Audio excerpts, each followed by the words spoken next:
What's up, guys? It's NIKIBRAH. Today we are going to talk about food imprinting. That's what I call it. Maybe you can ask your parents, what was your first meal of your life? Was it breast milk? Was it some sugar water / glucose syrup? You should ask your parents, because this is already where food imprinting begins, when you're born, when you get your first meal. And because, well, nowadays more and more babies get sugar water when they're born, but you know, they should get breast milk as their first meal. So this is already where food imprinting begins. Now, many people don't know what food imprinting is. You can think of it as a computer. It has a hard drive with information. So when you eat something, whether it's good or bad, your body will remember it instinctively. It will save it into this database and label it as, let's say, nutritious, not nutritious, toxic, non-toxic. For example, an example of food imprinting is you eat a certain food and you get food poisoning, and your body will save the special food as toxic, so next time you eat it, or actually next time you just don't want to eat it, basically. So this is where some corruption of your food imprinting appears. So how to use this food imprinting in your favor, basically, is that you should try to eat different foods. So my recommendation is you go to a bazaar, for example, or for example your butcher, and you try many different things, small portions. Even if it's not appetizing for you, you should try different stuff, because this will fill up your database, basically, of food. And when you get some deficiencies, your body will recognize it in the database, and it will send you signals. For example, well, let's go eat some pork, or I want to eat some, let's say here we have sala, which is very nutritious. So as you can see, very high quality here in Belarus. So my recommendation to you is that you try different foods, small portions. For example, you go to the butcher and you order small portions of different things, so to fill up basically your database. So then you get cravings for a reason. So principle number one, fill up your database. You go to a restaurant and there's a meal you never tried, then it will fill up your database, basically. So instincts of your body will improve. So when you lack something, your body will remember, back in the day I ate this special thing, it gave me this special mineral, which I'm lacking now, and well, now I'm craving this, basically. Hello. Порежьте чуть-чуть. Вот беленькую. Беленького? Да. Попробовать. Мы потом к вам вернемся. Я знаю. Да, мы вас уже покупали. Спасибо, thank you. Мы скоро придем. Look, this is raw pork. Now many people will say, oh, raw pork, this is disgusting. But in my database, it's already saved as very nutritious. So this is what I'm going to eat now. Excellent. Belarus, very good quality. So tip number one is fill up your database. Even though something looks not appetizing to you, fish eyes, bull testicles, whatever, just try it. When food imprinting is corrupted. Now, many people have been waiting for this. When they're messaging, when we finally start to do vegan bashing, when we finally start to debunk veganism. Many people asking. Well, I'm not a professional vegan buster, you know, because it's a lot of fun. It is a lot of fun, to be honest.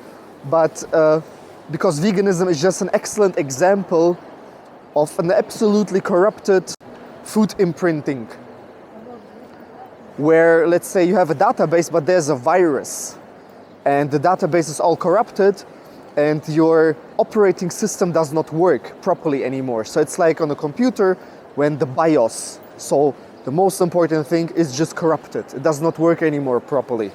So this is veganism basically in a nutshell. But you can already see the tendencies that vegan people, many vegan people, they instinctively crave meat, and they try to find replacements, so they eat like vegan burgers. So if they say in theory, oh, burgers are not good for you, they trick their body, they trick their database basically by eating something that looks like meat but is not meat. So basically their instincts still say, oh, you need to eat meat because visually you cannot taste. Visually you see, oh, this looks like meat, I'm craving it, but they're tricking their basically food imprinting by eating fake meat. So the instincts still tell them, okay, we need to eat this, but they're not eating this. So basically they have a corrupted food imprinting, and they basically trick their own instincts. Why is it important? It is important to fill up the database of your food because, like I said, when you have certain deficiencies, you can fill it up. You get signals from the body. For example, when I get some deficiency, or if I get some deficiency of a mineral that is in sala, of this raw pork, I will get signals, okay, I really crave the pork now. So this is how it happens. This is like a feedback mechanism of your body. So, what do we learn from this? Try lots of different foods to fill up the database. Try to taste and try to eat exotic things that you never tried, even if it's some special new fruit, for example, if it's some new organ meat, if it's some new fish, whatever, to fill up your database.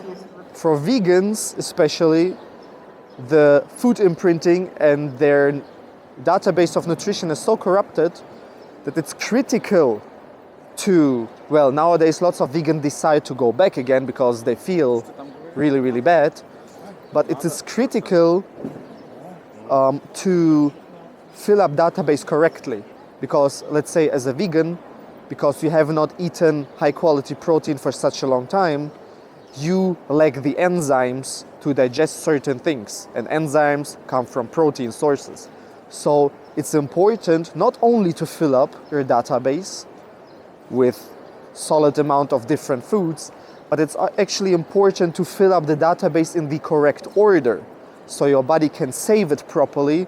Like when we take the computer analogy again, we want to make good folder structure basically. This is also very important. So you save the food into your food database basically in the correct order and the correct folder system.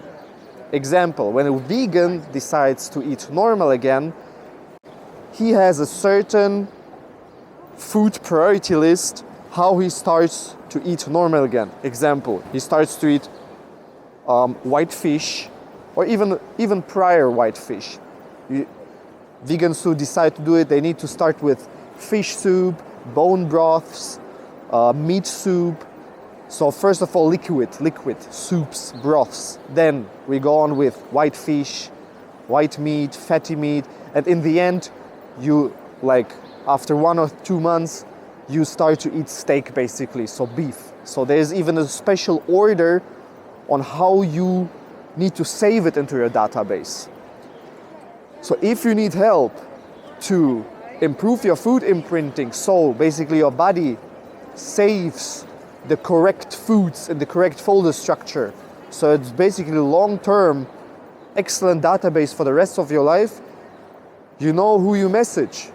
You go onto my social media, you go on my social media on Instagram or Facebook, or you visit my page NIKIBRAH.com, and I will help you to choose or basically I can detect what foods you are lacking, what nutrients you are lacking, and then I can tell you, okay, in this order, you have to restart to eat this, in this order, in this time frame. So you basically fill up your database, and for the rest of your life, your body will signal you when you lack something that you eat the food, basically, to eliminate the deficiencies. It's very important for the rest of your life, basically, because if you live on with deficiencies lead to sickness. This is how it is. So if you want to eliminate this, that you have any deficiencies, and if you want a good, solid, nutritious database of food and the excellent food imprinting, you just message me. Take care, and I will go get some nutritious pork meat and other meat as well. Разные виды сала. Такое, такое, по кусочку каждого. Разная плотность, да-да-да.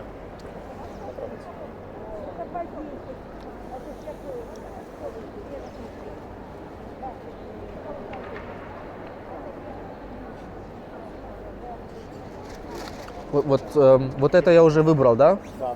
Вы белое выбрали, вот это. Да, вот эти две. Да. Это хорошо. А там, что я выбрал, корейка, это не сало, да? Ну, это не совсем сало, это мясо сала. Знаете, вот это, вот что вот это вот? О, это брискет. Это нежная говядинка со штиком. Можно это попробовать?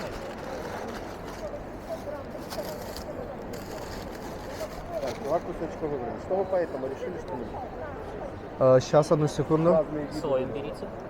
Осторожно. Разные. Тарелочку сделайте нарезочку. Шикарная. Не, вот это мне не понравилось. Вот это супер. А где там разница между тем, который я выбрал? Нет, помяснее, это спинная часть. Ага. Такое обязательно возьмите, смотрите, какое. Ну это много будет, наверное. Вот половинку. Половинку, да. Еще а вот эту... да, вот эту тоже. Там сколько примерно грамм будет вот это? Сейчас скажу. 220 грамм. Да, хорошо. Так, получилось у нас 3 килограммчика сала. По колбаскам у меня пройдемся. Я вам предложу вот такую говядину, чтобы уже вокруг да около не ходить. Вот это вот просто для всех, для девушек, для мальчиков. А то девушка с мартини привезет себе сало и начнете это. Ну как? Вот это что? Это чистая говядина. Держите. Я вам помягче выберу, будет обалденно. Ну вот такую вот. Одну, да? Да. Индейки не надо ли с лепесточком? Не могу еще. Чисто индейки. А, давайте вы... А то сразу, как говорится, будем вместе пробовать, а сами камеру сунули. Держите вот такую.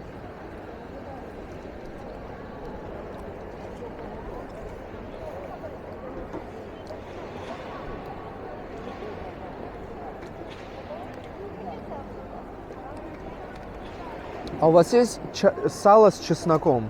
Да. Любое салко А любое заправляется, да? без проблем. А еще есть розмаринчик, есть мускатный орех, есть перчик. Надо с чесноком. Мы с чесноком любим. Без проблем, чеснок в любом случае можем. Добавляйте каждый кусочек чесночка, да? Да. Вот сейчас сделаем. И вот еще колбаска, это кабаносики. Это свиная колбаска в бараньей оболочке.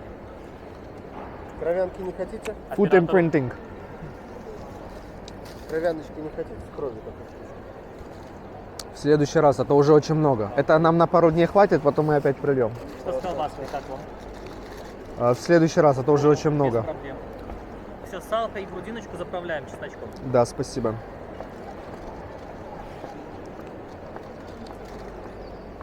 Большая компания опять приехала.